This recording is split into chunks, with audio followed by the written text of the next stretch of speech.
Sabe, geralmente, quando a gente pensa numa reviravolta, daquelas que muda a vida de alguém de cabeça pra baixo... Aquela coisa de filme, né? Isso! A imagem que vem à mente é super cinematográfica.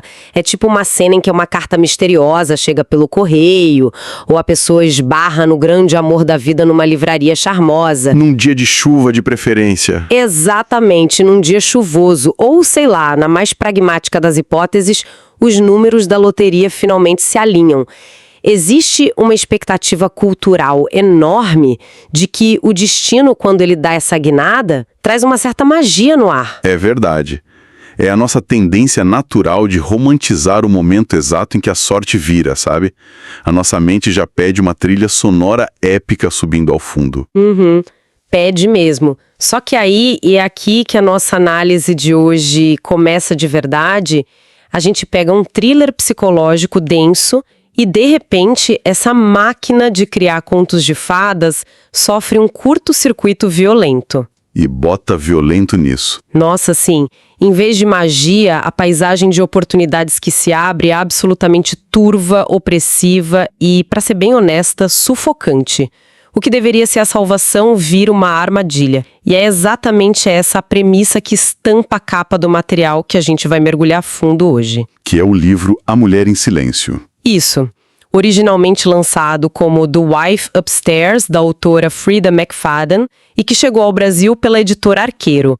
A frase de capa já diz tudo. Um casamento cheio de segredos, uma esposa incapaz de falar. Uma chamada de peso, né? E a nossa proposta aqui, nesse mergulho, vai bem além de, simplesmente repassar a trama da história.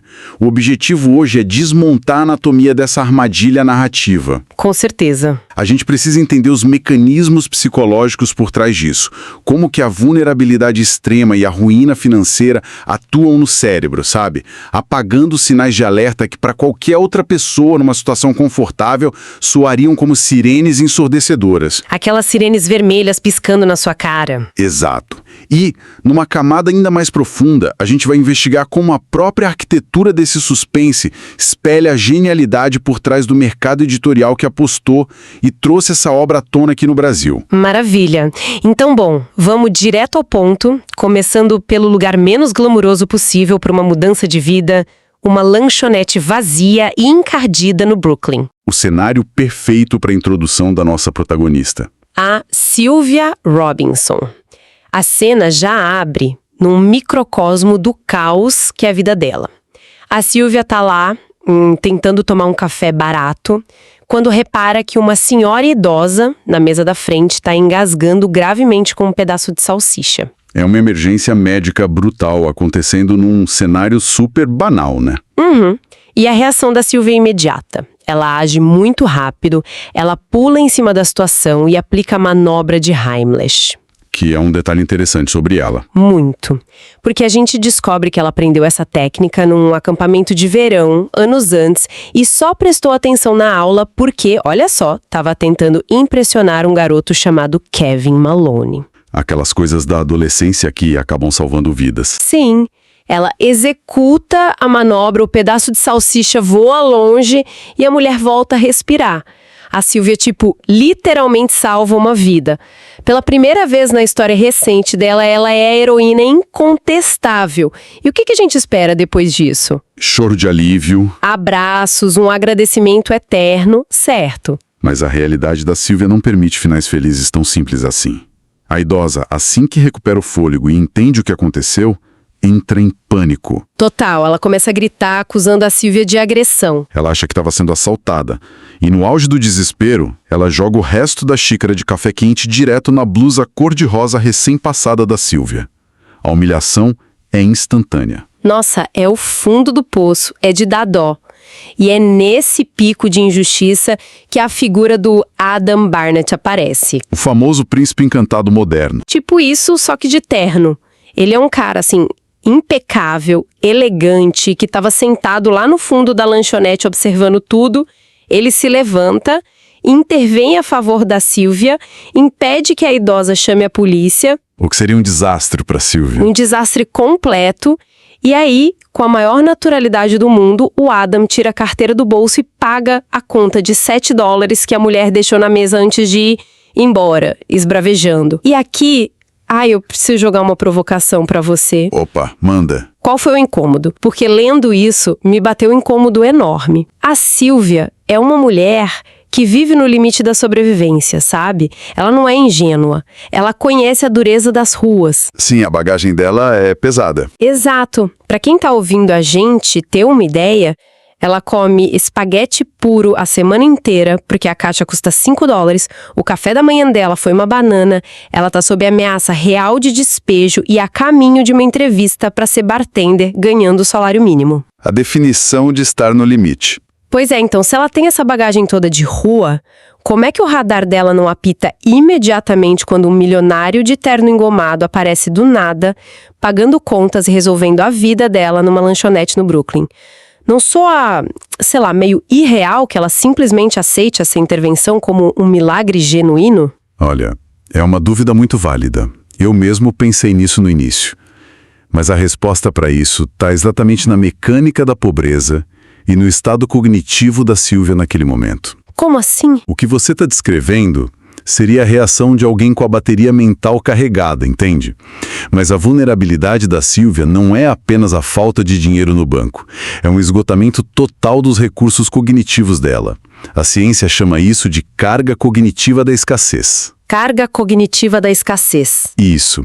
Quando a sua mente está 100% ocupada calculando se o dinheiro da passagem de metrô vai faltar para o jantar, não sobra espaço para o pensamento crítico. A desconfiança refinada simplesmente desliga. Nossa, então a miséria financeira atua meio que como um anestésico para a intuição? Perfeito, é exatamente isso. E o Adam, seja por instinto predatório ou por puro acaso da situação, ele aplica uma técnica clássica de manipulação aí. Pense nisso como um empréstimo predatório no mercado financeiro. Tipo aqueles de agiota? Exato. Quando uma pessoa está prestes a perder a casa, um agiota oferece dinheiro rápido. O alívio é tão imenso que a pessoa nem lê as letras miúdas sobre os juros abusivos. O Adam faz um empréstimo emocional com ela. Caramba, faz todo sentido. Ao pagar aqueles $7 e salvar a Silvia da polícia, ele cria uma dívida de gratidão colossal. Para ele, $7 é o troco do café. Não é nada. Para ela, é a diferença entre a liberdade e a cadeia. Ele não apenas defende ela, ele convida a Silvia para sentar, pede um café limpo e cria um vácuo de segurança no meio daquele caos todo. Mas ela percebe a disparidade entre eles, não percebe? Porque se me lembro bem, ela nota que a própria mão tá toda grudenta de café quando vai cumprimentar ele. Ela se sente suja e inferior, enquanto ele é a imagem do controle absoluto. É uma simetria de poder assustadora, na verdade. E essa assimetria é o grande motor narrativo que os autores de suspense usam para prender os protagonistas, né? Retirar o dinheiro e a estabilidade de um personagem não é só para causar pena em quem tá lendo. É uma ferramenta. Sim, é uma ferramenta arquitetônica para remover o poder da pessoa de dizer não. É isso que prepara o terreno para a proposta completamente surreal que ele faz logo em seguida. Uma proposta que, honestamente, faria qualquer pessoa com alugar em dia sair correndo na direção oposta. O Adam revela que é um escritor. E não qualquer um, tá? Mas um autor de muito sucesso, que a Silvia descobre depois pesquisando na internet que ele é comparado ao Stephen King. O cara é um peso pesado. Total. E ele diz que estava na lanchonete para entrevistar uma candidata a um emprego, mas a pessoa simplesmente não apareceu. Então, olhando para Silvia lá, com a blusa manchada de café, ele oferece a vaga para ela. E o trabalho é algo muito específico. Muito. Ser dama de companhia para a esposa dele, a Victoria, que sofreu uma lesão cerebral gravíssima e vive totalmente reclusa. É um salto monumental para Silvia. E os detalhes da oferta são desenhados de um jeito para sobrepujar qualquer objeção racional que ela pudesse ter. Os benefícios são uma loucura. Moradia gratuita numa mansão em Montauk, que fica lá no extremo leste de Long Island. Uma área caríssima, diga-se de passagem. Super exclusiva. Uso livre de um BMW luxuoso. Plano de saúde completo. Folga aos domingos. 3 semanas de férias remuneradas. E, pasmem, o mais absurdo, um salário de $1.500 por semana. Apenas para fazer companhia? Sim. É o triplo do que ela sonhava ganhar servindo drinks até de madrugada. E é nesse momento exato da narrativa que a gente testemunha um fenômeno psicológico brilhante. O embate entre a resposta somática do trauma da Sylvia e a racionalização do desespero dela. Resposta somática. Sim, o que o corpo sente. Quando o Adam faz a proposta e descreve a casa isolada, a Sylvia relata uma sensação física muito específica.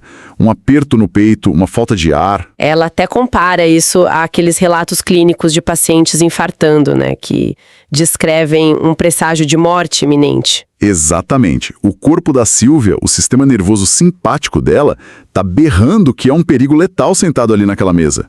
O instinto tá funcionando. Mas é aí que a mente sabota o corpo. Sim. Porque a mente da Sylvia tá um terreno baldio de traumas antigos. Ela tem um ex-namorado abusivo, o Fred. Que não dá paz pra ela. Sim, ele não para de mandar mensagens ameaçadoras e manipuladoras pro número novo dela, implorando pra voltar o tempo todo. Ela tem todo um histórico de escolhas terríveis e, além disso, a ameaça de acabar dormindo numa caixa de papelão na rua é super real e tem data marcada pra próxima sexta-feira. A pressão é gigantesca. Então, diante de tudo isso, como separar o que é intuição genuína de perigo e o que é só o pessimismo crônico de quem só apanhou da vida? É a armadilha clássica do trauma complexo. Viver em estado de alerta constante, sabe, lidando com ameaças como o Fred ou o despejo, causa uma fadiga real na amígdala cerebral, que é justamente o nosso centro de processamento do medo. O cérebro dela aprendeu que absolutamente tudo é perigoso. A rua é perigosa, o ex é perigoso, a falta de dinheiro é perigosa. Então, quando surge uma oportunidade boa demais para ser verdade e o alarme soa, a mente dela simplesmente racionaliza. Ela pensa, o problema sou eu. Exato. Ela pensa, claro que eu tô com medo, eu sou a Sylvia que estraga tudo. A vida é tão ruim que a sorte me assusta. Ela descredibiliza o próprio sistema de defesa. Ela internaliza toda a culpa, ela acha que o problema não é o Adam ou essa proposta completamente bizarra, mas a própria incapacidade dela de aceitar algo de bom na vida. Perfeito. O desespero acaba recalibrando o cálculo de risco dela. Entre a certeza de morar na rua e o risco desconhecido de Montauk, ela escolhe o desconhecido. Faz sentido. E o silenciamento dessa intuição é o que coloca ela fisicamente no trem, numa viagem exaustiva, gelada, se afastando da civilização em direção ao extremo de Long Island. E a transição desse cenário é fundamental para a construção do terror da história. Nossa, e que cenário, viu? A chegada a Montauk é um choque estético e psicológico absurdo. Eles chegam a essa propriedade imensa com um portão de ferro gigantesco. Mas, tipo, a primeira coisa que a Sylvia nota não é o luxo, é a decadência do lugar. Os jardins, né? Sim, os jardins estão largados, cobertos de mato, com galhos mortos pendurados por todo lado. O exterior da mansão cheira a abandono, como se ninguém vivo habitasse aquele lugar há muito tempo. Mas essa dualidade arquitetônica não tá lá por acaso na narrativa, porque assim que a porta se abre e eles entram, a realidade se inverte completamente. Por dentro é um palácio. Uma sala principal gigantesca, onde caberiam facilmente 5 apartamentos iguais àquele de onde a Sylvia está lá sendo despejada. Tudo limpo, brilhante, esterilizado. Um contraste chocante. Muito. E aí a gente tem a grande protagonista da arquitetura da casa, a escada em espiral. É uma estrutura enorme, com degraus estreitos, altos e super perigosos. E o Adam aponta para a escada e conta de uma forma assim quase clínica que foi dali que a Victoria caiu 9 meses antes. O que é assustador por si só. Muito. Uma queda que causou a lesão cerebral que destruiu a vida da esposa dele num dia em que, por pura coincidência, o Adam estava na cidade resolvendo contratos com a editora. A escada ali não é só um móvel da casa. Ela é um monumento ao trauma. É o epicentro da tragédia solidificado bem no meio da sala de estar. E a forma como a Sylvia interage com a casa a partir daí é fascinante de analisar. Sabe aquele conceito clássico de casa mal-assombrada? Qual deles? Aquele onde a família vive na luz, no andar de cima, felizes. E o monstro ou o grande perigo fica trancado lá no porão, escuro e úmido. Invertida. Isso. A escuridão e o abandono estão do lado de fora. nos jardins.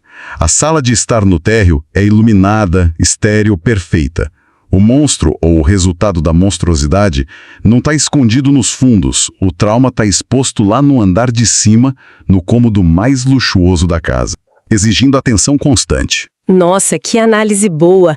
E quando a Silvia finalmente sobe esses degraus perigosos para conhecer a esposa, Victoria, o abismo entre o passado e o presente fica escancarado. É de revirar o estômago. O choque de realidade dela é grande. Gigante. Porque lá embaixo na sala, a Silvia tinha visto uma fotografia da Victoria num porta-retratos de prata.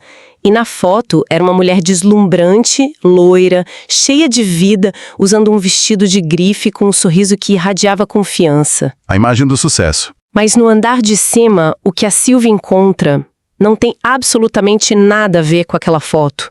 A Victoria real está presa numa cadeira de rodas reclinável, o lado direito do corpo inteiro está paralisado. Cicatrizes também são muito descritivas, né? Sim, o rosto tem cicatrizes muito fundas, o osso da bochecha parece ter afundado e o olhar dela é completamente vago, com os olhos sem foco nenhum. E pairando sobre essa cena de vulnerabilidade absoluta está a figura da enfermeira, a Eva. Ah, Eva. Ela é introduzida com traços muito agressivos no livro. Uma mulher grande, de ombros largos, com força física suficiente para carregar a Silvia no colo se ela quisesse, e o comportamento dela é de uma hostilidade silenciosa bizarra. Ela não disfarça, né? Nem um pouco. Ela fulmina a Silvia com os olhos a cada tentativa de aproximação. A presença de uma cuidadora que parece muito mais um cão de guarda do que uma profissional de saúde apenas, amplifica esse isolamento da Victoria. A tensão dentro daquele quarto é cortante.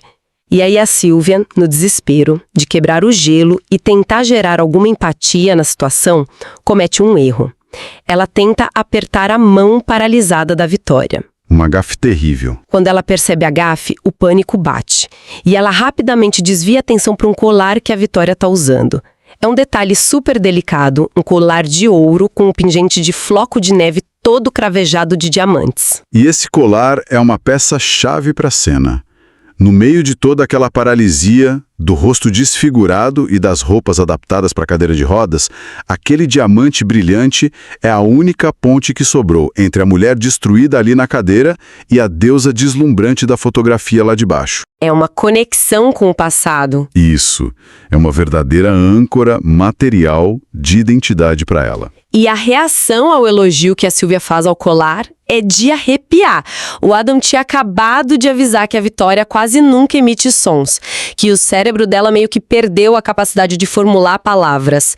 Mas quando a Silvia elogia o colar, a Victoria vira o rosto lentamente, foca os olhos e com um esforço que parece rasgar a garganta dela, ela solta um obrigada. Cada sílaba separada, né? Isso, arrastada, mas perfeitamente clara. É a fagulha no escuro. Aquele obrigada, isolado praticamente célula-acordo. O Adam, seja fingindo ou sentindo mesmo, demonstra um entusiasmo radiante. Ele decreta que a esposa adorou a Silvia, e no minuto seguinte, as malas da protagonista já estão lá no quarto de hóspedes gigantesco. A armadilha bate a porta e tranca. Cara, é impressionante como a manipulação da narrativa suga a gente pra dentro da história. Como a autora te obriga a ver os sinais de alerta o tempo todo, mas ao mesmo tempo te faz entender exatamente por que a Silvia ignora cada um deles. É um trabalho de mestre. E essa reflexão nos leva de forma muito orgânica para o segundo grande tema da nossa análise de hoje. Porque a capacidade de construir esse labirinto psicológico e prender a atenção de quem está lendo do início ao fim é exatamente a mesma capacidade que um grande editor usa para prever que um livro será um sucesso estrondoso.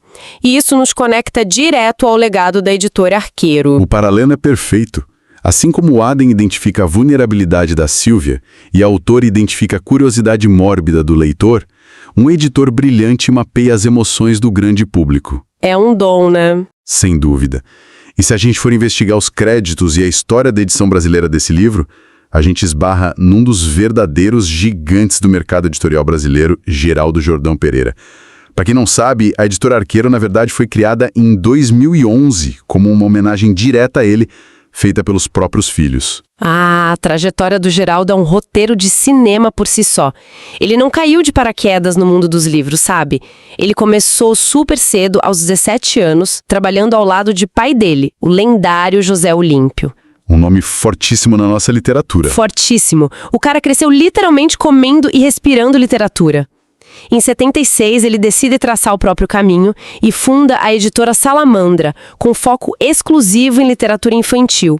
E ele fez muita história lá, construindo um catálogo premiadíssimo, focado em formar crianças leitoras. Que já era uma visão super à frente do tempo. Sim. Aí, décadas depois, em 92, ele dá um verdadeiro cavalo de pau na carreira. Ele funda a Sextante apostando num livro sobre espiritualidade. Muitas Vidas, Muitos Mestres, do psiquiatra Brian Weiss. O que mostra uma capacidade de leitura social muito, mas muito afiada. Ele entendeu que ali nos anos 90 havia uma busca crescente por sentido, por saúde mental e espiritualidade, muito antes disso virar a febre comercial que é hoje. Ele mapeou a necessidade do público com precisão. Mas olha só onde a história dele realmente se choca com o nosso thriller de hoje. É numa aposta monumental que ele fez lá no começo dos anos 2000. A Sextante não publicava ficção de suspense. Não era de jeito nenhum a praia deles. Foco total em não ficção e autoajuda na época. Isso. Mas o Geraldo, que pessoalmente amava histórias eletrizantes, botou os olhos no manuscrito antes mesmo de o livro estourar nos Estados Unidos. Ele leu as páginas, sentiu o pulso da narrativa e apostou tudo em O Código da Vinci, do Dan Brown. Fenômeno mundial. E aqui a gente precisa aprofundar um pouco como que o editor olha por uma pilha de papéis e prevê um fenômeno global desse tamanho. Não é pura sorte. O que você acha que é? É a mesma ciência do suspense que a gente viu na Casa de Montauk. O Geraldo sabia que o público não quer apenas um mistério para resolver.